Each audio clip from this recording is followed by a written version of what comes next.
Hello friends, welcome to Pandole studies. तो आज मैं आप सभी के लिए लेकर आई हूँ एक ऐसे बहुत ही इम्पोर्टेंट टॉपिक।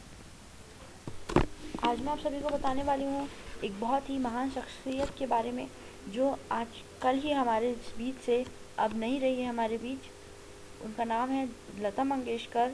एक बहुत ही ज़्यादा अच्छी गायिका जो रह चुकी हैं हमारे देश की, और विदेशी में भी बहुत सारे लोग इन्हें जानते थे और बहुत अच्छे ये गाने गाया करती थी। लेकिन अफ़सोस की बात यह है कि अब ये हमारे बीच नहीं रही है। इन पे मैं आज आपके लिए एक कुछ बातें बताऊंगी, आपको इनके जीवन की, इनकी कुछ उपलब्धियां बताऊंगी। तो चलिए शुरू करते हैं। The Lata Mangeshkar. The Lata Mangeshkar, who entertained and inspired millions of people for many years, not only in India but also all over the world. People knows her because of her incredible voice. इनकी जो आवाज़ थी वो बहुत ही सुरीली थी, बहुत ही incredible थी, और इन्होंने दुनिया भर में अपने जो लोगों को इंस्पायर किया है अपनी इस आवाज़ से और एंटरटेन किया है। The Lata Mangeshkar is also known as the nightingale of India. She was born on September 28, 1929 in Indore, and has worked extensively in various spheres of India, popular and light classical music. उन्हें Nightingale भी कहा जाता था देश की, और उनका जन्म 28 सितंबर 1929 में हुआ था। उन्होंने बहुत सारी जगह पर इंडिया के बहुत से popular light classical music spheres में काम किया है। She has sung ghazals, bhajans and Indian pop. She has sung more than 50,000 songs of three generation of heroines.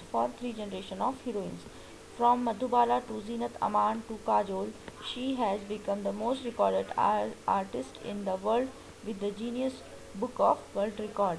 जो लता मंगेशकर जी है, उन्होंने गज़ल्स भी गाए हैं, भजन्स भी गाए हैं, और इंडियन पॉप मतलब इंडियन जो गाने होते हैं वो भी गाए हैं। उन्होंने लगभग 50,000 के करीब गाने गाए हैं।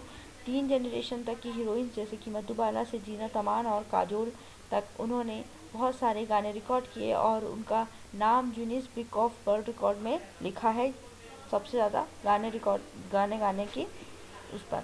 In 1942, the father of Lata Mangeshkar, Pandit Dinanath ji, passed away. Lata, who had just turned 13, was left with the mantle of responsibility, but fate was not entirely cruel. They were taken care of by the Vinayak Damodar, the owner of Navyug Chitrapat company. 1942 में उनके पापा जी का death हो गई थी जब वो सिर्फ 13 ईयर्स की थी। उनके ऊपर बहुत सारी जिम्मेदारियां आ गई थी, लेकिन किस्मत उनकी इतनी भी ख़राब नहीं थी। उन्होंने विनायक दामोदर नामक एक नवयुग चित्रपट कंपनी के ओनर ने उनका ध्यान रखा उस वक्त। द इन 1942 सी संग a song Nachu Ya Gade for the Marathi movie, but the song was cut from the final release of the film. In 1943, she also recorded her first Hindi song for a Marathi film. उन्होंने 1942 में एक मराठी गाना गाया जो कि movie में नहीं release हो पाया, लेकिन फिर 1943 में उन्होंने एक और हिंदी गाना गाया मराठी फिल्म के लिए। After moving to Mumbai in 1945, she began to study Hindustani classical music with Ustad Amanat Ali Khan. He migrated to Pakistan. Thus, she began studying with P.T. Tulsidas Sharma and Amanat Khan Devas Wale.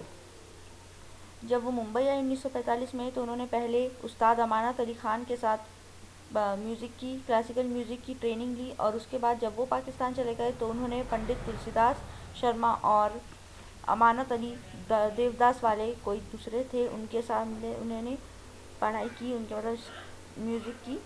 She got her first break in 1948 when she sang a song in the Hindi film Majboor composed by Ghulam Haider. Her life was never been the same since she has created for herself a place of honor in gold.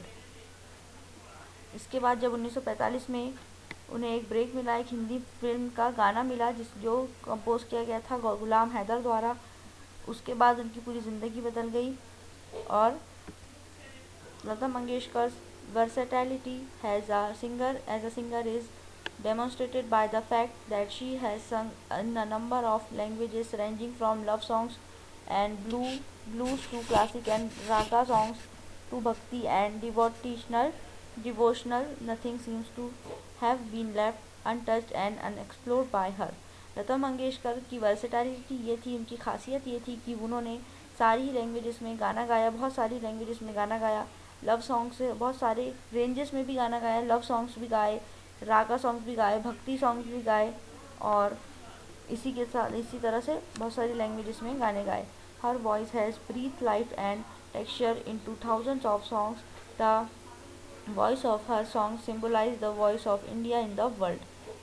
उनकी जो गायिका थी, जब वो उनकी जो आवाज़ थी उनका एक अलग ही टेक्सचर था और उससे जो गाने वो गाती थी जिसकी वजह से उनके सारे गाने बहुत ही एक अलग ही हिट देते थे. Through the decades, her voice continues to resonate as a clear, distinct, and representative voice of an entire era and nation. In 2007, she released an album, Sadgi, which contained 8 ghazals-like songs written by Javed Akhtar. She released an album in 2011 called Sarhadin.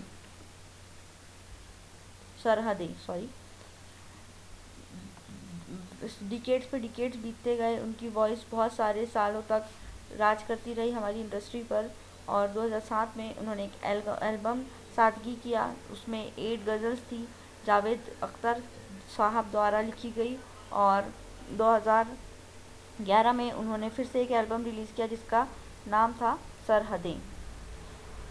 Music beyond boundaries which include a duet between her and Mehndi Hasan.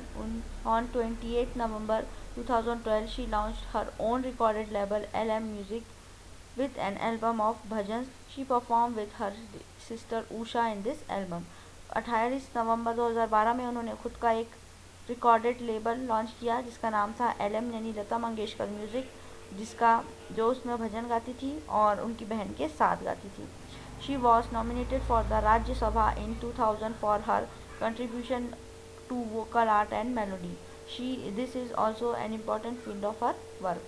उन्हें राज्यसभा में nominate किया गया 2000 में उनके vocal art और melody के वजह से. As a part of her contribution to the welfare of the country, she works to uplift the underprivileged. Despite having such a great name, she appeared to still be a simple person at heart. इतने सारे दूसरी जगह में जाने के बावजूद, अपने इतनी ऊंचाइयों पर पहुंचने के बावजूद भी वो बहुत ही सिंपल रहती थी. Lata Mangeshkar is famous for her white silk sarees with a traditional red border. Her modesty and shy nature also remained untouched. जो लता मंगेशकर थी वो बहुत फेमस थी. वो सिर्फ सफ़ेद साड़ियाँ पहनती थी ट्रेडिशनली, उसमें रेड बॉर्डर होती थी और बहुत ही शाय नेचर था उनका. Additionally to moving millions of in India, her voice help spread the magic of Indian music around the world. But today it is a hard day. Today on 6 February 2022 उनकी आवाज़ ने पूरी दुनिया भर में इंडियन म्यूज़िक को फैला दिया था. लेकिन आज एक बहुत ही दुख भरी बात हुई है, मतलब कल एक बहुत बड़ी दुख भरी बात हुई है. 6 फरवरी 2022 को we have lost the most talented and adorable person.